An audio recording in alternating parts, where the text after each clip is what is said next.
நம்மளால் அந்த மாதிரி சுச்சுவேஷனில் அந்த மாதிரி சூழ்நிலையில் நம்மளால் ஜெபிக்க முடியாது. இதுதான் உண்மை.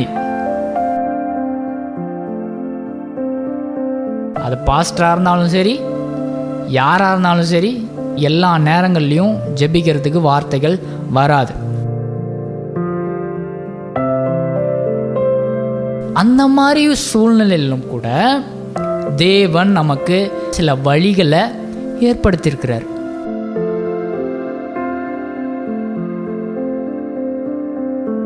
சரி, நம்ம ப்ரேயர் குறித்து நம்ம பார்த்துட்டு வரோம்.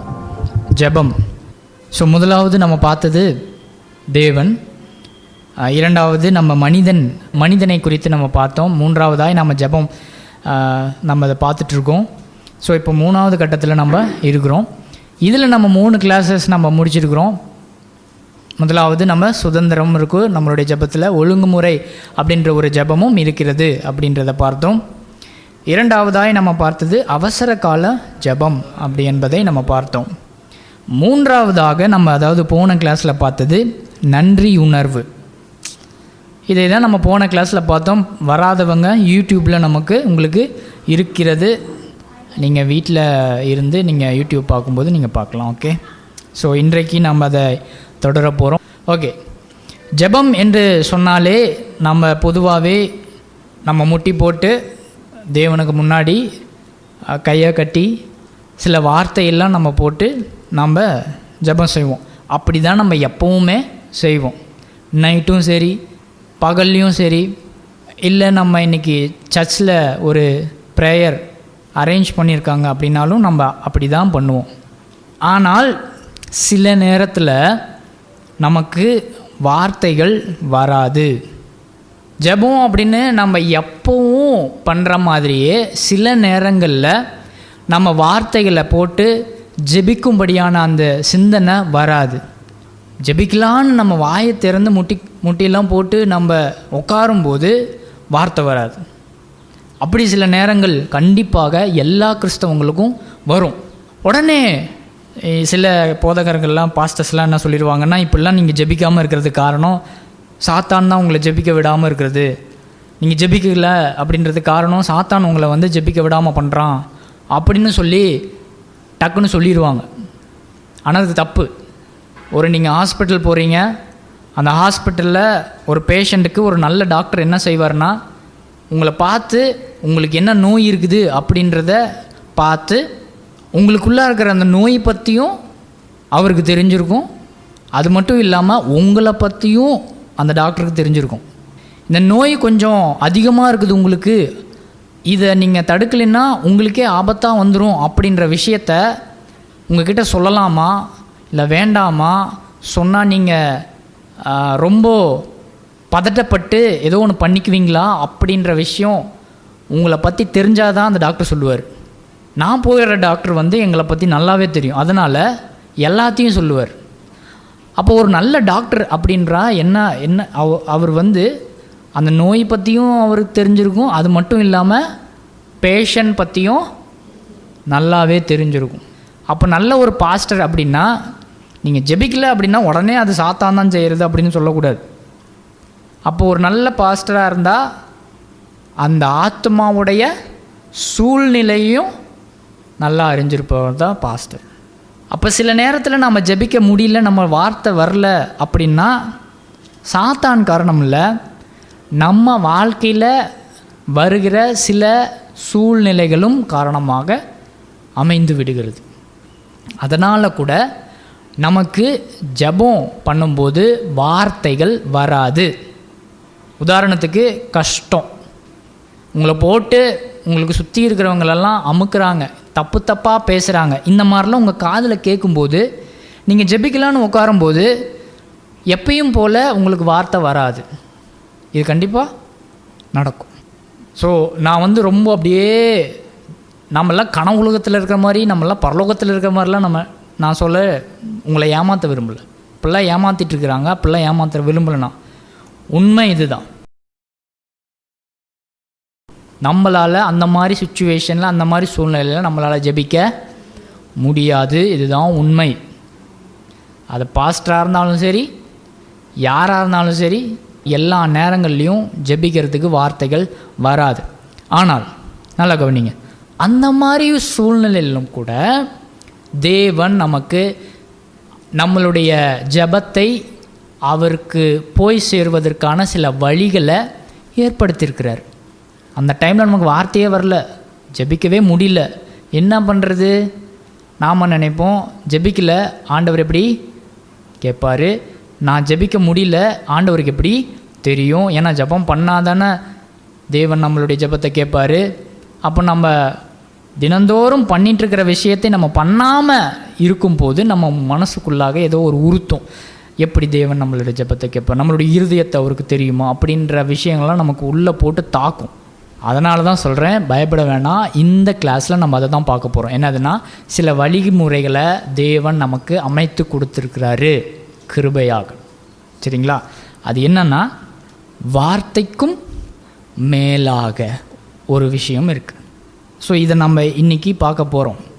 பர்சனலாக என்னையவே நீங்கள் எடுத்துக்கிட்டிங்கன்னா, நான் நிறையா சில விஷயத்தெல்லாம் மைண்டில் போட்டு என்னையே கன்ஃபியூஸ் பண்ணிக்கிற, குழப்பிக்கிற, யோசிக்கிற ஒரு பழக்கம் எனக்கு இருக்குது. அதிகமாக யோசிப்பேன். அது எனக்கு ஒரு வியாதியாக என்னமோ தெரியல, நிறையா யோசிப்பேன். ஆனால் சில நேரத்தில் தப்பாகவும் யோசிப்பேன். உண்மையாகவே அது நடந்திருக்காது, ஆனால் நடக்கிற மாதிரி யோசிப்பேன். இது மாதிரிலாம் சிந்திக்கும்போது சில நேரத்தில் நம்ம டவுனாக ஃபீல் பண்ணுவோம். டவுனாக ஃபீல் பண்ணுறோன்னா உங்களுக்கு புரியுதா? ஏதோ நம்ம கீழான ஒரு இடத்துல இருக்கிற மாதிரி, யாருமே நம்ம சுற்றி இல்லாத மாதிரி, தனி காட்டில் இருக்கிற மாதிரி, உதவிக்கு யாருமே இல்லாத மாதிரி, இந்த மாதிரி ஒரு மனசு யோசனை உங்களுக்கு அப்படி வந்திருக்குதா, இல்லை நீங்கள் அப்படி யோசிக்கிறீங்களா? ஆனால் எல்லாருக்கும் இது வரும்னு நான் நினைக்கிறேன். ஆனால் நான் அப்படி நினைப்பேன். இப்படி நான் சில நேரத்தில் நான் யோசிப்பேன், இது எப்போ நடக்கும்னா, எனக்கு நைட் நேரம் தூங்கும் போகும்போது நான் ஜெபம் பண்ணுறதுக்கு எப்பயும் போல் நான் உக்காந்தாலும் எனக்கு ஜெபம் பண்ண முடியாது. ஏன்னா இந்த ஒரு சிந்தனையே எனக்குள்ளாக இருக்கும். இந்த நேரத்தில் என்னால் ஜெபம் பண்ண முடியாது, வார்த்தை வராது.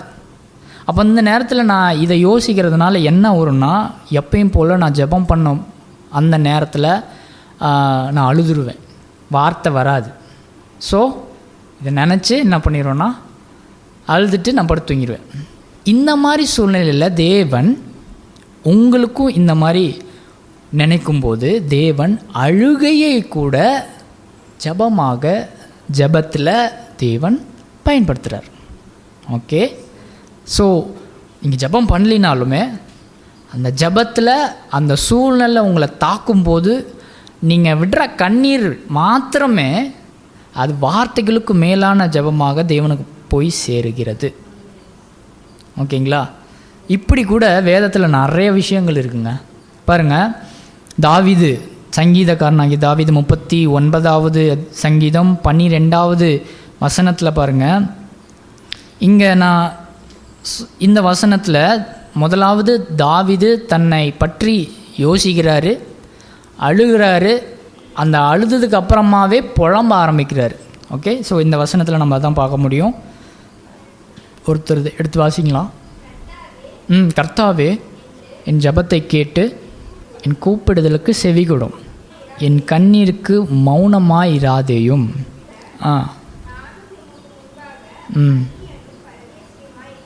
பார்த்தீங்களா? இதெல்லாம் ஒரு மனுஷன் அந்த நேரத்தில் தன்னை பற்றி யோசிக்கும்போது அப்படி தான் யோசிப்பான். அப்படி தான் தாவீது யோசித்தார் சில நேரத்தில்.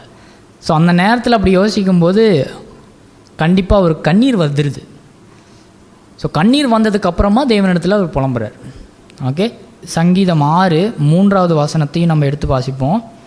என் ஆத்துமா மிகவும் வியாகுலப்படுகிறது, எது வரைக்கும் நீங்கள் என் மேலே இறங்காமல் இருப்பீங்க? நிறைய கேள்வி கேட்போம்ல தேவனை, ஆண்டவரே எது வரைக்கும் நீங்கள் மௌனமாகவே இருப்பீர்? அந்த மாதிரியான ஒரு வசனத்தை தான், அந்த மாதிரியான ஒரு கேள்வியை தான் தாவீது கேட்குறாரு. 6வது வசனமும் 7வது வசனமும் பாருங்கள். அதே சங்கீதம். இளைத்து போனேன். என் படுக்கையை மிகவும் ஈரமாக்கி. இதெல்லாம் எப்போ நடக்கும்?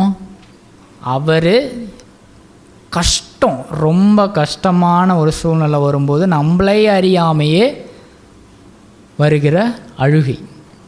அப்படி தாவீதுக்கும் வந்திருக்கு. அந்த நேரத்தில் தாவீது ராத்திரி முழுசாகவே உட்காந்து படுத்துக்கிட்டு அதையே நினச்சி என்ன பண்ணியிருக்கிறாரு? வெறும் அழுதுருக்கிறார், அவ்வளோதான். அந்த நேரத்தில் அவர் ஜெபிக்கல. அந்த நேரத்தில் ஜெபிக்கவும் முடியாது. இயல்பாக யோசிங்க, ரியாலிட்டியாக யோசிங்க, அதான் உண்மை. ஏன்னா கனவுலத்துலலாம் இருந்து ஏதோ நீங்கள் வெற்றி கொள்ள வேண்டும் என்பதற்காகலாம் நான் பேசணுன்ற அவசியம் இல்லை. இதுதான் உண்மை, இப்படி தான், இதுதான் உண்மை. ஸோ இப்படி தான் தாவீதுக்கு நடந்திருக்கு. அப்போ வேதத்தில் அழுகை தேவனிடத்தில் நம்மளுடைய நிலையை தெரிவிக்கும் ஒரு கருவியாக இருக்கிறது. ஓகே,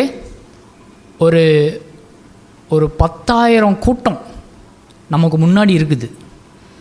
அவங்களுக்கு முன்னாடி போய் நீங்கள் ஜெபம் பண்ணுங்க அப்படின்னு உங்களை சொல்கிறேன். இது வரைக்கும் அந்த மாதிரி உங்களுக்கு எக்ஸ்பீரியன்ஸே இல்லை. ஒரு 10 பேருக்கு முன்னாடி ஜெபம் பண்ணுறது தான் நம்மளுக்கு பழகிருக்கும். 10,000 பேர் அந்த கூட்டத்தை பார்த்த உடனே நமக்கு என்ன ஆயிரும்? நடுக்கம் வந்துடும். ஏன்னா பழக்கம் இல்லை. உண்மை, நீங்கள் வார்த்தையே ஆரம்பிக்கல, எதுவுமே பேசலை, பேசுறதுக்கு முன்னாடியே நடுங்குறீங்க. நம்மளால் பேச வராது. எப்போ அது நடக்கும்னா நம்ம ரொம்ப பதட்டமாகும்போது நமக்கு இந்த மாதிரி வரும்.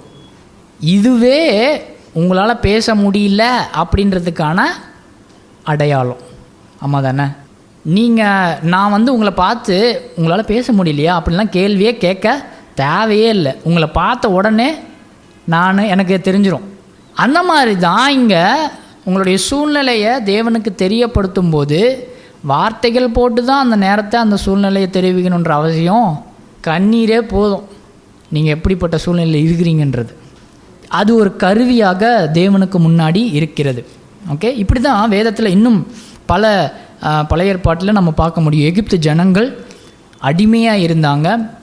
அப்படி அடிமையாக இருக்கும்போது அவர்கள் கடைசியில் இந்த அடிமைத்தனத்திலேருந்து எங்களை தப்புவதற்கு கர்த்தாவே நீங்கள் ஒரு வழியை உண்டு பண்ணீங்கன்னு தேவனுக்கு முன்னாடி அழுதாங்க. அதுக்கப்புறம் நியாயாதிபதி புத்தகங்கள்லேயும் நம்ம வரோம். ஒவ்வொரு நியாயாதிபதியும் இஸ்ரவேல் ஜனங்களை ஆண்டு கொண்டு வந்ததுக்கப்புறமா, ஒவ்வொரு நியாயாதிபதி முடிஞ்சதுக்கப்புறமா, அவங்கள ஆட்சி செஞ்சதுக்கப்புறமா தேவனை நோக்கி அவர்கள் முறையிட்டாங்க என்று சொல்லி நம்ம பார்க்குறோம். இது எல்லாமே அந்த இடத்துல தேவனுக்கு முன்னாடி அந்த சூழ்நிலையில் தேவனுக்கு தன்னுடைய இருதயத்தை தெரிவிக்கிறது அந்த அழுகையெல்லாம். இப்படி கூட நம்மளுடைய வேதத்தில் இருக்கிறது. இப்போ வெறும் வார்த்தையை போட்டே நம்ம ஜெபிக்கணும் அப்படி தான் இன்னும். சாமுவேலுடைய அம்மா நம்ம உதாரணமாக நம்ம போன வாரம் சொன்னோம் இல்லைங்களா? அவங்க தேவாலயத்தில் போய் வார்த்தை போட்டு ஜபிச்சாங்களா எப்பயும் ஜபிக்கிற மாதிரி? இல்லை. அந்த நேரத்தில் அவங்க என்ன பண்ணாங்க? அழுதாங்க. இப்போ நான் அதான் சொல்லிகிட்ருக்கேன். ஸோ அந்த நேரத்தில் நமக்கு வார்த்தை வராது, எப்பயும் போல் நம்மளால் ஜபிக்க முடியாது தான், அதுதான் உண்மை. இப்போ அது கூட தேவன் பயன்படுத்துகிறான், அந்த அழுகையை கூட. இப்போது நான் சொல்ல போகிற ஒரு விஷயத்தை நல்லா கவனமாக கவனிங்க. என்னன்னா, நாம் ஒரு இந்திய கலாச்சாரத்தில் இருக்கிறோம்.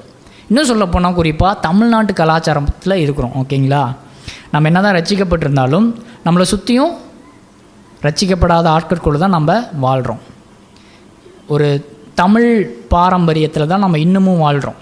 நம்ம உலகத்தில் சொல்லப்படுற ஒரு விஷயம் இருக்குது. என்னதுன்னா, ஆம்பளை அழுகக்கூடாது. ஆமாம் தானே? நீங்கள் கூட சொல்லியிருப்பீங்க, ஆம்பளை அழுகக்கூடாதுடா அப்படின்னு, கண்ணை தொடச்சிக்கோ அப்படின்னு. நீங்கள் குழந்தைங்களுக்கும் சொல்லி கொடுப்பீங்க இதையே.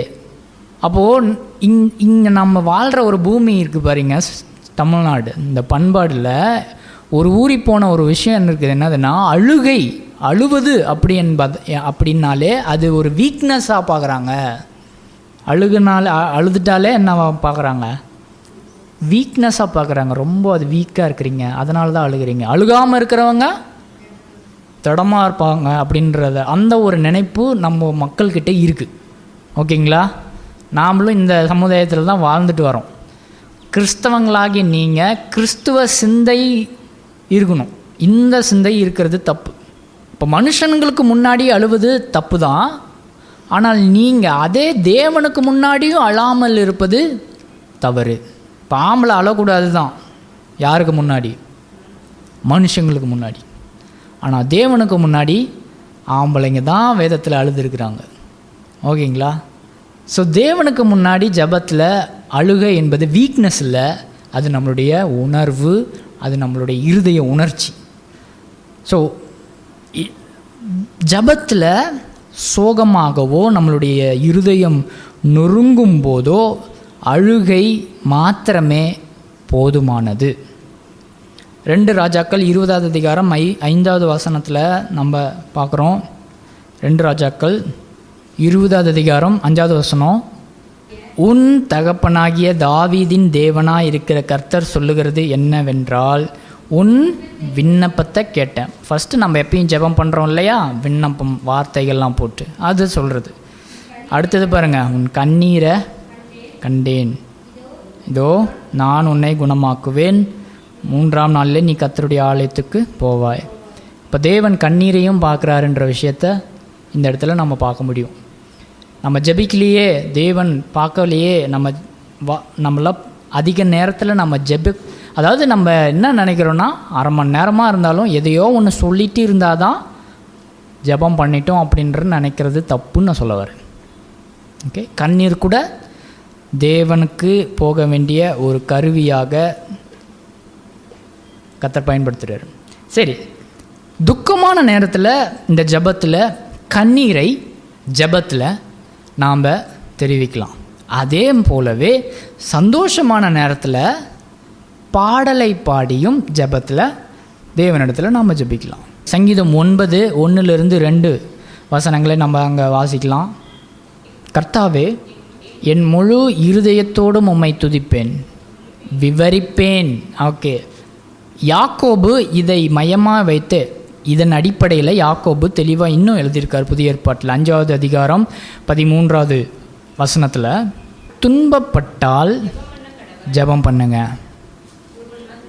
மகிழ்ச்சியாக இருந்தால் பாட்டு பாடுங்க. ஓகே, ஸோ இங்கே இது ரெண்டுமே ஜெபம்தான். அப்போது நாம் நினைக்கக்கூடாது பாட்டு பாடுறது துதி, அது ஜெபம் இல்லை அப்படின்னு.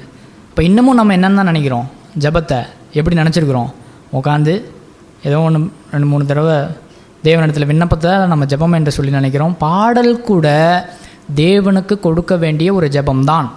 அப்படியும் கூட தாவீது பழைய ஏற்பாட்டில் சங்கீதங்களில் நம்ம நிறைய வாசிக்க முடியும். இப்போ நம்ம வாசித்த சங்கீதங்களும் அது ஜெபம்தான், விவரிக்கிறது. அப்போ அது பாடல் மூலமாகவும் நாம் ஜெபத்தை தேவனுக்கு முன்பதாக செலுத்தலாம். ஓகே, சில நேரத்தில் நான் ஆஃபீஸ் போயிட்டுருக்கும்போது எல்லா நேரத்துலையுமே என்னால் எப்பயும் போல் ஜெபம் பண்ண முடியாது. சில நேரத்தில் கல் அது இதெல்லாம் நின்று சாமியாக கும்பிட்டுட்ருப்பாங்க. ஆனால் அந்த நேரத்தில் நான் ஜெபத்தில் நான் எப்படி விண்ணப்பத்தெல்லாம் போட்டு நான் ஜெபிக்கணுமோ அந்த மாதிரி இல்லாமல், பேசும் தெய்வம் நீர், பேசாத கல்லோ மரமோ நீரல்ல, பேசும் தெய்வம் நீர், இப்படி பாடினாலே நான் செய்கிற ஜெபத்தை விட இந்த பாடல் இன்னுமாக அதுதான். அப்போ சந்தோஷ நேரத்தில் பாடல் மூலமாகவும் நாம் ஜெபத்தில் பயன்படுத்தலாம். அதே போல் துக்கமான நேரத்தில் அழுகையை கர்த்தர் பயன்படுத்துகிறார். ஓகே, ஸோ ஆரம்பத்தில் நான் சொன்னது போல தான்.